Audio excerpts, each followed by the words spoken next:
किया महाराज इसके लिए मुझे क्षमा करो। सूर्य भगवान ने कहा पुत्री मेरा आना निष्फल नहीं होगा, लेकिन तुम्हारा सारा शरीर कलंकित नहीं होगा, कान के मार्ग से बालक का जन्म होगा। वही एक कर्ण हुआ है कुंती के कान से। और जिस समय कर्ण पैदा हुआ अर्धरात्रि का समय था, कुंती देख करके रोने लगी। अब क्या होगा?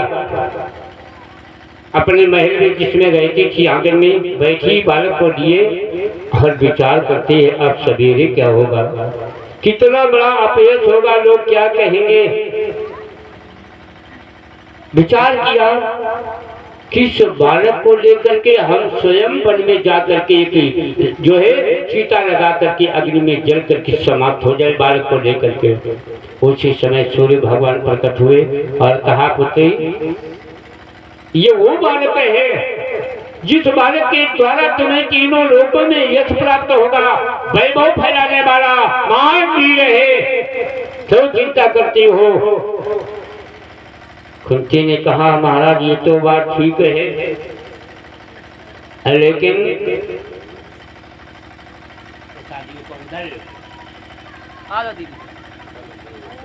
ये कह तो तुम रही हो, लेकिन सवेरे जनता पूरी प्रजा राजा माता पिता गुरु सब इकट्ठा हो जाएंगे, तब क्या मैं करूंगी?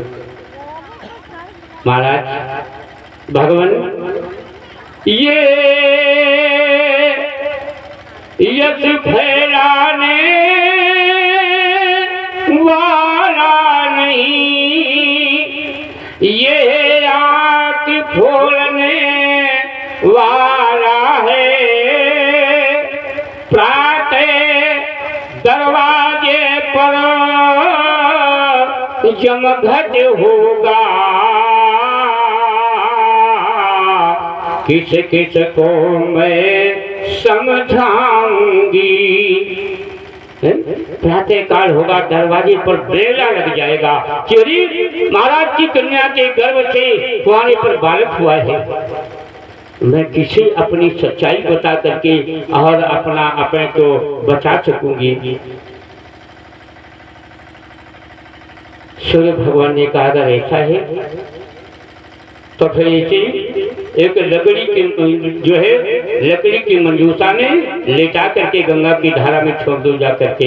इसके रक्षा का भार मैं गंगा जी को सौंपूंगा और गंगा जी के इस बालक का द्वारा पालन कुशल होगा। आज अर्धरात्रि में और भैया कुंती ने उस बालक को लकड़ी की मंजूषा में लेटा करके गंगा की धारा में छोड़ दिया है। और कहा मैया मैं केवल जन्म देने वाली माता, लेकिन आज से पालन करने वाली माता तुम हो। हे गंगे मैया ये मेरी गोदी का बालक तुम्हारी गोदी में आता है। मैंने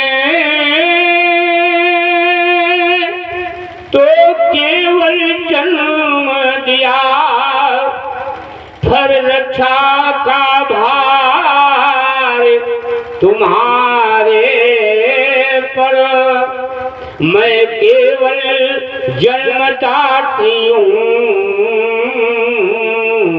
पल पर पालन करने वाली तुम हो।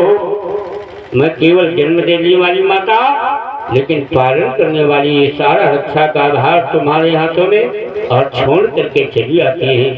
धीरे धीरे बहता हुआ बालक जाता है।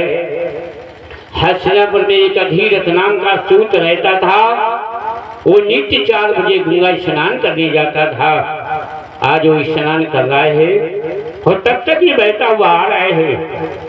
सूर्य भगवान का पुत्र जिसमें सूर्य के समान तेज देख करके प्रसन्न हो गया और विचार करने लगा मैया गंगा जी में हमने स्नान जो किया है आज तक अपने जीवन भर साक्षात मैया गंगा जी ने, और पुत्र मेरे कोई नहीं है तो पुत्र के रूप में मुझे फल दिया है। लेकर के उस बालक को और चले आते हैं। बोलिए गंगो बोलिए आनंद कंद भगवान की।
बोले गोविंद भगवान की।